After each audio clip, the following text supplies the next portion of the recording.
We provide you the platform to turn your dreams into reality. Give wings to your aspirations with KR Mangalam University. Bharat का पड़ोसी मालदीव, जो कुछ समय पहले चीन के बेहद करीब चला गया था, और वहां पर जब राष्ट्रपति मोइजू ने सत्ता संभाली, तब चीन और उसकी जो विचारधारा है उसके बेहद वो करीब चले गए, और इससे कहीं ना कहीं भारत पर भी असर पड़ने लगा था, दिखने भी लगा था। लेकिन जब भारत ने पलटवार करना शुरू किया तो उसका सीधा असर मालदीव पर भी पड़ा, और मालदीव के टूरिज्म को एक बड़ा झटका लगा था। क्योंकि याद होगा किस तरीके से भारतीय लोगों ने जो मालदीव है उसको एक टूरिस्ट डेस्टिनेशन जो हमेशा से भारतीय लोग मानते रहे हैं, वहाँ पर जाते रहे हैं, उसका बॉयकॉट करना शुरू कर दिया था। इससे मालदीव के लोगों को और वहाँ पर जो सरकार थी उसे ये समझ आया कि ये बहुत ज़्यादा गलत है, और भारतीयों से ही उसका टूरिज्म कितना ज़्यादा बूस्ट कर रहा था ये असल में उसे महसूस भी होने लगा।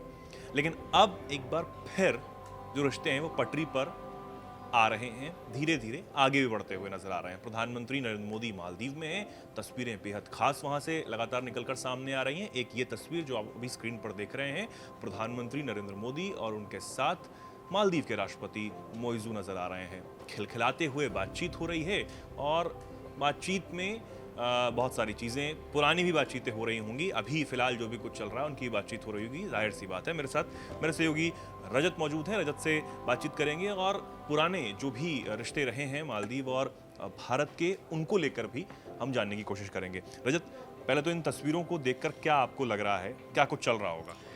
तस्वीरों पे थोड़ा बाद में आएंगे। हाँ। एक बात याद आती है, हाँ। कहते हैं कि आप दोस्त बदल सकते हैं, पड़ोसी नहीं। बिल्कुल। और ये बात अब मालदीव को समझ में आ चुका है।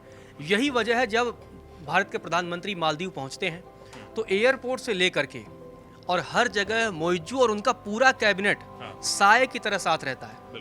अक्सर आप देखे होंगे जब भी कोई देश का राजनेता दूसरे देश जाता है, उसका प्रतिनिधि, तो कोई एक व्यक्ति आता है, हो सके प्रधानमंत्री आ जाए स्वागत करने के लिए, राष्ट्रपति आ जाए, कोई एक आ जाए, पूरा कैबिनेट अक्सर नहीं आता है। यहाँ तो हमने तस्वीरों में आप देख रहे हैं कि पूरा कैबिनेट जो है वो मोदी के स्वागत के लिए आया है। और अब ये तस्वीरें आप देख रहे होंगे कि जिसमें मोदी और मोइजू के बीच, दोनों के बीच द्विपक्षीय बातचीत चल रही है। फ्रेम में दोनों ही नजर आ रहे हैं। और अब इन तस्वीरों को देख करके अंदाजा लगा सकते हैं कि मोइजू को शायद वो लग रहा है कि भाई भारत से किसी भी तरीके से बैर ठीक नहीं है। क्योंकि अगर भारत से बैर मालदीव ले लेता है तो उसके लिए कहीं ना कहीं बहुत बड़ा नुकसान हो सकता है। चीन पता नहीं उसका मदद करे या नहीं करे। हो सके भारत का स्वभाव रहा है, भारत कभी भी किसी के सीमाओं पर कब्जा नहीं करता है। चीन की मदद लेकर शायद मोइजू को समझ में आ चुका होगा कि पाकिस्तान का क्या हाल है। और बांग्लादेश भी, जब से मोहम्मद यूनुस जो है चीन की तरफ झुक रहे हैं, अब बांग्लादेश की भी स्थिति आप देख लीजिए। और जब भी बांग्लादेश में आफत आई, कौन पहले मदद के लिए पहुंचा? भारत। जब वहाँ प्लेन क्रैश हुआ, इलाज के लिए भारत अपने डॉक्टरों की फौज उतार दिया, तो चीन तो मदद करने के लिए नहीं आया, पड़ोसी ही पहले काम आएगा। अब भारत का पड़ोसी मान लीजिए कोई अच्छा होगा, मालदीव का पड़ोसी अगर भारत है, तो निश्चित तौर पर अगर मालदीव में किसी भी तरह की, और आज पहली बार नहीं है, दशकों से दोनों देशों के रिश्ते बहुत अच्छे रहे हैं। मोइजू तो भारत आउट इंडिया आउट के नाम पर ही सरकार में आए थे।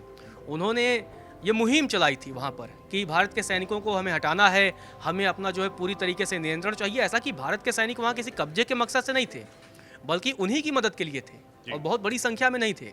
ऐसे में मोइजू को ये बात अब धीरे धीरे समझ में आ गई, और उन्हें ये भी समझ में आने लगा कि बिना भारत के उनका काम नहीं चलने वाला है। इसी वजह से जब 2023 में वो सत्ता में आते हैं तो लगातार चीन की तरफ उनका झुकाव रहता है। एक साल के अंदर ही उन्हें ये बात समझ में आ जाती है कि नहीं भाई, बिना भारत के मालदीव का विकास नहीं हो सकता। मालदीव के विकास के लिए भारत आज से मदद नहीं दे रहा है। 45 करोड़ डॉलर तो अभी हाल ही में दिया गया था वहाँ सड़क बनाने के लिए, पानी की व्यवस्था करने के लिए, और जो भी इंफ्रास्ट्रक्चर डेवलपमेंट करने के लिए। उससे पहले भी हमने कई बार 500 मिलियन डॉलर दिए, कई बार कितने बहुत सारे मदद भारत ने किया है, और ये आज से मदद नहीं हो रहा है। ऐसे में अब ये जो तस्वीरें आई हैं, मोइजू का जो बॉडी लैंग्वेज दिख रहा है, वो काफ़ी हद तक समझा जा सकता है कि वो कहीं ना कहीं बहुत हद तक बैकफुट पर हैं, और उन्हें भारत के महत्व के बारे में भी लग रहा है पता चल गया है।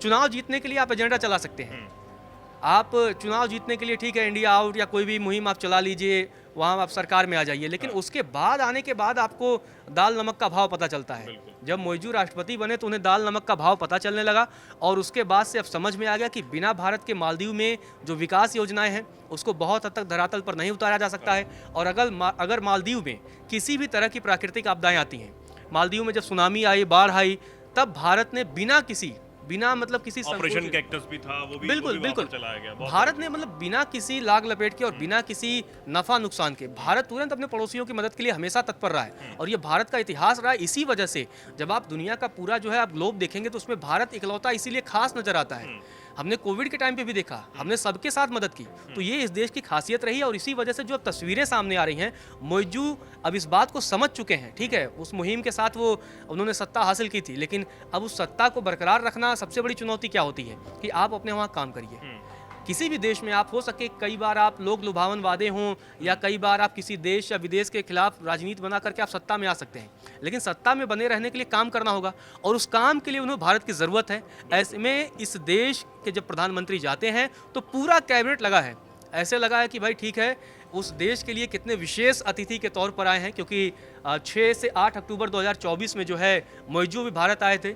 भारत प्रधानमंत्री ने उनका स्वागत किया था, लेकिन साथ साथ उन्हें लग रहा है उसमें सबक दे दिया था कि ठीक है मोइजू साहब। लेकिन जो चीज़ें हैं ये कहें कि बहुत जल्दी ही समझ आ गई, जब बहुत ज़्यादा एक अलग नीतियों के साथ, और जब राष्ट्रपति नहीं भी बने थे मोइजू, तब से ही ये खबरें आने लगी थी कि एक ऐसा राष्ट्रपति वहाँ पर जीतने जा रहा है, आगे चल रहा है, जो चीन की विचारधारा को आगे रखता है और उससे बहुत ज़्यादा प्रभावित भी है।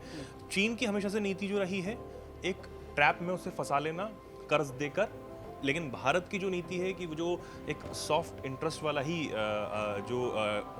कहें कि कर्ज जो है वो देता है। और भारत की नीति नहीं, जिस तरह आपने बताया भी कि बहुत ज़्यादा नीति नहीं रही है कोई किसी की ज़मीन पर कब्जा कर लेना या फिर ऐसी कोई नीति नहीं है। लेकिन अगर एक चीज़ इसमें समझना चाहें कि चीन से बहुत ज़्यादा दूर क्या अब बिल्कुल सच में मालदीव हो गया है, मोइजू हो गए हैं, क्या विचारधारा बिल्कुल उलट हो गई है, ठीक वैसे ही जैसे क्या श्रीलंका में हुआ। श्रीलंका, क्योंकि खबर ये भी है कि श्रीलंका के जो राष्ट्रपति हैं दिसनायके के, वो भी मालदीव जा रहे हैं सोमवार। नहीं, समझ में तो आ जाएगा ना। अब चाइना जहां भी निवेश करता है, अब जैसा कि हमने आपको बताया पाकिस्तान का आप हाल देख लीजिए। पाकिस्तान क्या विकास कर रहा है? बिल्कुल नहीं ना। चाइना वहाँ इतना सारा इन्वेस्टमेंट कर रहा है, लोग बताते हैं इतने $1 मिलियन दे दिए, इतने 2013 से सीपे की पूरा नहीं हो पा रहा। पूरा मतलब उस पर लगातार चाइना निवेश करते जा रहा है। लेकिन क्या किसी को एक भी तस्वीर पाकिस्तान में विकास की दिखी? भारत ने तो चाबहार बना दिया, भारत ने अफगानिस्तान में संसद बना दिया, भारत ने ईरान में भी मदद कर दिया, भारत लगातार मदद करता रहा है। और आप देख लीजिए मालदीव के विकास में इस देश का बड़ा योगदान रहा है, भारत का बहुत बड़ा योगदान रहा है। मालदीव में किसी भी आपदा से निपटने के लिए भारत ही सबसे पहले पहुंचता रहा है। और आप देख लीजिए बांग्लादेश में भी, जब शेख हसीना के साथ भारत के रिश्ते अच्छे थे, जब तक ये मोहम्मद यूनुस नहीं आए थे, उसके पहले आप बांग्लादेश में जो डेवलपमेंट का आप काम देख लीजिए, भारत उसमें कहीं ना कहीं करता रहा। और भारत निवेश के बदले कभी भी किसी भी प्रकार का कब्जा नहीं चाहता है। ये भारत की सबसे बड़ी बात रही है। भारत ने हमेशा से, भारत की नीति रही है कि हमें आपकी सीमा में किसी भी प्रकार की कोई दखल अंदाजी नहीं करनी है। और चाइना की ये नीति है कि हम अगर आप में निवेश कर रहे हैं, चाइना की नीति ठीक वैसी ही है जैसे एक समय ब्रिटेन का हुआ करता था। उस देश, किसी भी देश में व्यापार के लिए जाते थे, धीरे धीरे वहाँ की मिशनरी में घुसते थे और फिर उसको गुलाम बनाते थे। चाइना की नीति वही है, भारत की नीति ये नहीं है। और अब ये देखना और मज़ेदार होगा कि जब प्रधानमंत्री नरेंद्र मोदी का ये मालदीव दौरा पूरा हो जाता है, अब आप देखिए उन्होंने मौका भी क्या चुना है। किसी भी देश से बेहतर संबंध बनाने के लिए वहाँ के स्वतंत्रता दिवस से बेहतर कोई समारोह नहीं हो सकता है। ऐसे में बतौर मुख्य अतिथि बुलाना, स्वागत सत्कार में किसी भी तरह की कोई कमी नहीं छोड़ना और हर जगह साए की तरह साथ होना, ये अपने आप में कई बार अक्सर आपने देखा होगा कि ठीक है, किसी भी देश का नेता दूसरे देश जाता है तो एयरपोर्ट पर रिसीव किया, फिर उनको होटल पहुँच गए, वो अलग से। लेकिन यहाँ हर जगह साथ हैं। मतलब एक भी कदम मोदी का मोइजू नहीं छोड़ रहे हैं। जहाँ जहाँ मोदी वहाँ मोइजू।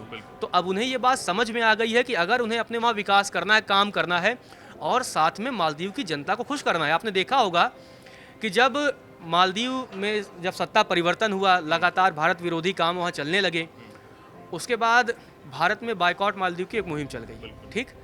और उसमें प्रधानमंत्री भी, मतलब मोदी की एक खासियत है, देखिए उन्होंने ना कोई ट्वीट किया ना पोस्ट किया, बस लक्षद्वीप चले गए, तस्वीरें जो है गेम पलट गया, तस्वीरें उन्होंने साझा कर दी। और उसके बाद आपने देखा खबरें भी आने लगी कि मालदीव और लक्षद्वीप में आपके लिए बेहतर टूरिस्ट प्लेस कौन सा है, सस्ता कौन सा है। तो लोगों को ये समझ में आने लगा कि भाई अपने ही देश में क्यों ना जाए, हम मालदीव क्यों जाएं। उसके बाद आपने देखा होगा किस तरीके से वहाँ की अर्थव्यवस्था प्रभावित हुई, क्योंकि मालदीव में अगर आप मान के चलिए कि जितनी संख्या में वहाँ टूरिस्ट जाते हैं उसमें बहुत बड़ा हिस्सा भारतीय लोगों का होता है। और इस बात को खुद वहाँ के जो टूरिज्म मिनिस्टर हैं उन्होंने भी इस बात को माना कि भैया भारत बहुत ज़्यादा ज़रूरी है। ज़्यादा से ज़्यादा दोबारा से मालदीव आने का संख्या में आह्वान जो है वो भारतीय लोगों को किया गया था उस वक्त भी। और उसके बाद जब प्रधानमंत्री नरेंद्र मोदी अभी जब उनके दौरे का ऐलान हुआ कि वो मालदीव जाने वाले हैं, तब भी वहाँ से कुछ कहें कि एक भले ही कुछ एक दो लोग ज़रूर बोल रहे थे कि कुछ विरोध में ज़रूर बोले, लेकिन फिर भी उनको चुप करवाने का काम जो है मालदीव में किया गया। ठीक वैसे ही जब उससे पहले प्रधानमंत्री नरेंद्र मोदी पर और भारत पर कुछ मंत्रियों ने टिप्पणी कर दी थी और उसके बाद उन्हें सस्पेंशन लेटर थमा दिया गया था, सस्पेंड उन्हें कर दिया गया था। तो ये कार्रवाई लगातार मालदीव में की गई और जिस तरीके से रजत ने बहुत अच्छी तरीके से एक समझाने की जो है वो कोशिश की कि भैया मालदीव का जो काम है, मालदीव की जो अर्थव्यवस्था है खासकर जिससे वो खड़ा हो पा रहा है, जो टूरिज्म सेक्टर है वो भारत से बहुत ज़्यादा प्रभावित होता है, भारतीयों से प्रभावित होता है। और अगर भारतीय नाराज़ हो जाते हैं तो आप मालदीव का हाल देख ही चुके हैं, वहाँ के मंत्रियों, वहाँ के नेताओं का हाल देख चुके हैं। राष्ट्रपति अब जो खिलखिला रहे हैं प्रधानमंत्री के साथ बैठकर, वो यही नजर आता है कि भैया भारत आप साथ मत छोड़ देना। बहुत बहुत धन्यवाद रजत आपका हमारे से जुड़ने के लिए। आप इस पर क्या कुछ कहना चाहते हैं, मालदीव और भारत के रिश्तों पर क्या कुछ सोचते हैं, और चीन की चाल पर जो भी कुछ आपके मन में हो कमेंट सेक्शन में लिखें और ऐसे ही जुड़े रहें, देखते रहें दैनिक जागरण। नमस्कार।